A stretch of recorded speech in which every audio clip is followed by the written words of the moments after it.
You join us today for a new Carbonwurks product. Today this is going on our development project car, our G82.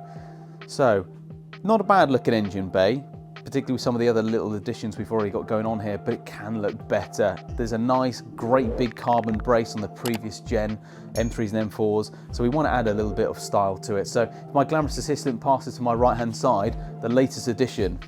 Thank you very much.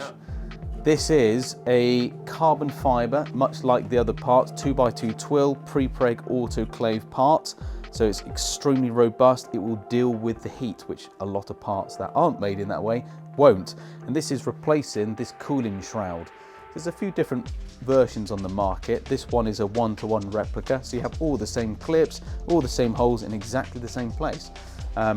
If it were to cover up completely, potentially then run the risk, obviously, not cooling quite in the same way. So this is designed to help airflow. So we're going to get this installed and we'll show you what it's like when it's all done.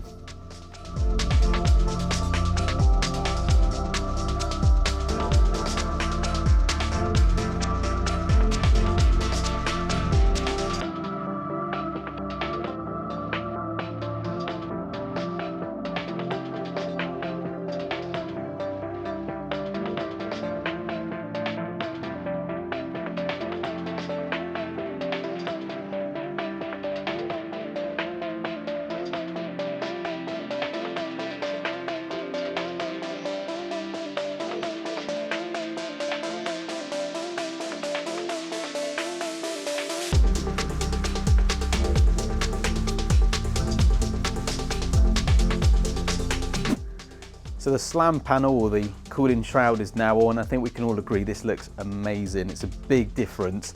It now blends more carbon into the engine bay. It's a nice finisher, and I think these cars realistically do need a bit of carbon under the engine bay. Most of these high-end cars do, particularly when you are looking at cars, towards £100,000. You kind of expect that. So really nice option. Nice little upgrade here, but you'll be amazed, and Tim will splice in some footage during the editing suite process, the weight difference of this. So this weighs just over 300 grams and the original weighs 2.5 kilos. So that's 2.2 kilograms of a weight loss, which, don't get me wrong, I might need to lose some myself, but that makes a big difference. And particularly with it being so far at the front of the car as well, there's a lot of weight here. So taking more off the front end is a big difference. It helps. So hope you've enjoyed this video. This is now available on the Carbonwurks store, and keep an eye for some new exciting products in the future.